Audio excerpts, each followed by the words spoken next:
3 months of pounding rain in Niger have left over 60 people dead and impacted close to 330,000 people. Several areas of the capital Niamey remain underwater. Despite being one of the world's driest countries, Niger experiences months-long rainy seasons which have become increasingly severe. It's a real disaster. All the mud houses have collapsed. See how people are evacuating their belongings by boat. And instead of having pity on us, the boats have inflated the fare for the crossing. We really need emergency assistance. The majority of Niamey's 1.5 million inhabitants live on the banks of the Niger River, which is the third largest in Africa. And flooding in Senegal's capital, Dakar, has left at least 4 dead, prompting residents to criticise the government's response. Heavy rainfalls struck large swathes of the West African country, unusually severe, even for this time of year when violent storms are common. Since 2012, the state has been making promises, but unfortunately we still do not have any canals.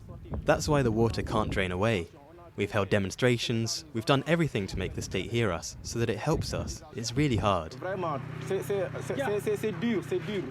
Critics targeted President Macky Sall after he flew to Niger for a summit of West African leaders.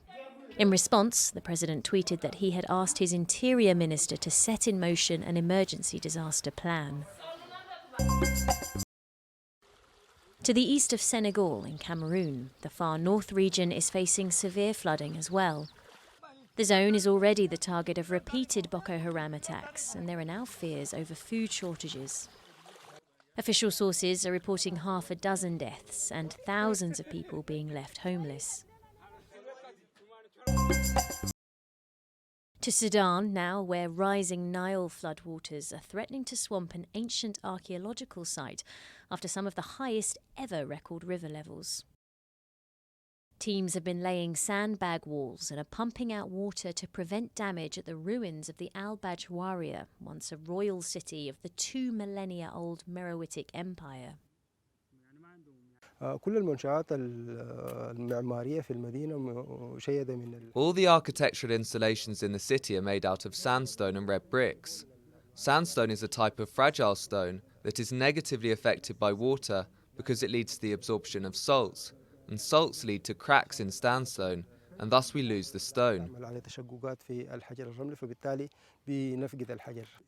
Sudan's ancient civilizations built more pyramids than the Egyptians, but many are still unexplored. Mali's new junta launched a 3-day national consultation with political parties, unions and NGOs, facing questions at home and pressure from abroad over its plans for returning the country to civilian rule.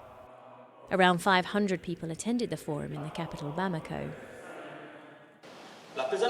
This consultation is an opportunity for the driving forces of the nation to discuss concerns about the present and the future. It is about diagnosing without complacency the evils that undermine our democratic system in order to adopt urgent and necessary measures. A group of experts appointed by the junta have proposed a 2-year transitional government with a president chosen by the army. The talks mark the second round of discussions between the young officers who overthrew President Ibrahim Boubacar Keïta on the 18th of August and civilian representatives, many of whom have campaigned fiercely for him to resign. And finally, South Africa's economy shrunk by more than half in the second quarter of 2020, an unprecedented decline as the coronavirus pandemic takes its toll on the continent's most industrialised state. The government shut the country down in March as it scrambled to rein in the spread of the coronavirus, pushing the economy into deep recession. Financially, we're struggling. Most people have lost their jobs and companies have shut down. So with us, it's very difficult to say we've got any income because we've been on layoff. So since the lockdown has started, I don't see that getting any fixed anytime soon from now on. South Africa's economy was already in recession, its second in 2 years, when it was hit by the virus. The impact of one of the world's strictest lockdowns has had huge ramifications on the economy and on the South African population.